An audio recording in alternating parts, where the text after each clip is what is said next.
Hello, welcome to Natural English Listening. It's been a long time, but I'm starting off a new series called English in 5 where we listen to some natural speech and then go through it, looking at some of the grammar points, some of the phrases, and find out what you missed. So the first time listening, I recommend turning off subtitles or closing your eyes, whatever you'd like to do, and then we'll talk about it after.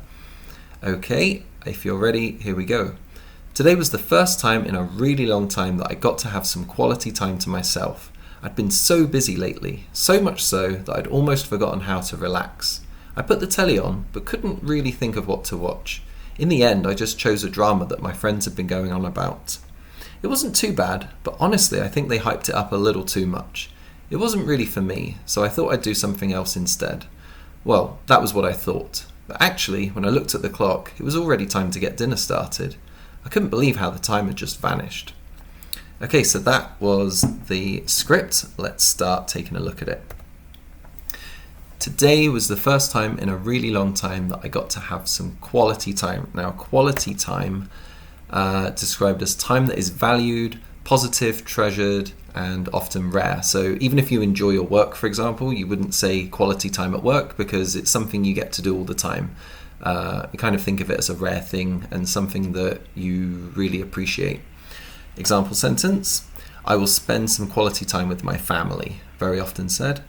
And you can also hear valuable time or precious time, used the same way. I'd been so busy lately, so much so that I'd almost forgotten how to relax. Now, this so much so is affecting the word busy. So how busy? Well, so busy you forgot how to relax. So kind of simple when you think about it, but it sounds like quite a mouthful. So grammar that stresses the adjective or verb before it. Let's look at a couple more examples. The new restaurant was really popular, so much so that no one could get a table. So this time it's changing or describing how popular it was. Now, that's an adjective, but you can also do it to a verb. He was sweating. How much was he sweating? So much so that he had to change clothes.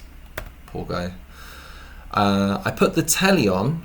Now, telly being TV in British English, in case you didn't know, but couldn't really think of what to watch. In the end, I chose a drama that my friends had been going on about. Now, going on about, to talk about something many times. I don't care, stop going on about it. Hopefully you haven't been told that too much. I know I have.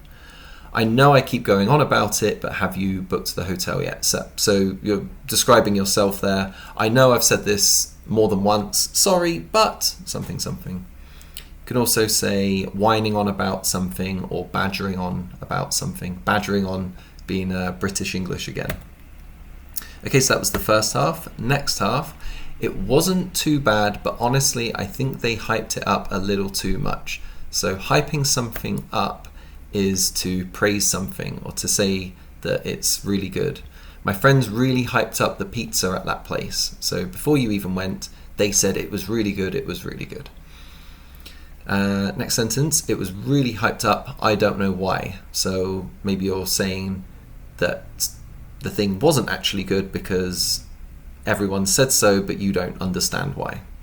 The candidate was really hyped up by the interviewer. So this is using it for a person rather than something. It's someone. The interviewer said, yeah, this guy's great. They've got the skills. They're really good for the job. It was overhyped and it had a lot of hype. You might also hear. Used the same way. And where am I? Sorry. It wasn't really for me, so I thought I'd do something else instead. Now, for me can trip up a few people because we'd always say it in the negative way. Something wasn't for me. You can't say that something was for you. We don't really use it that way. So it's something that you don't like. I tried it, but it wasn't for me. It's a nice way of saying, oh, I didn't like it. A very British sounding sentence. Not my cup of tea. Oh, sorry. And I'm not too keen on it is also quite commonly used. So I thought I'd do something else instead. Well, that was what I thought, but actually, when I looked at the clock, It was already time to get dinner started.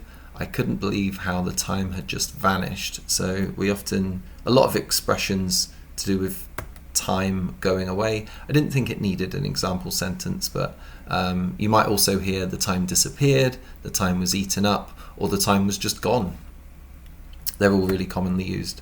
So that was it. That was the script that we listened to.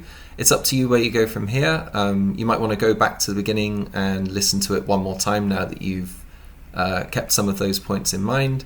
You could also shadow it where you're speaking at the same time as it's being played. And also feel free to drop a comment. Try writing a sentence using one of those points, and I'll let you know if you used it the right way or need to make any changes. So yeah, thank you for watching, and see you again soon. Take care.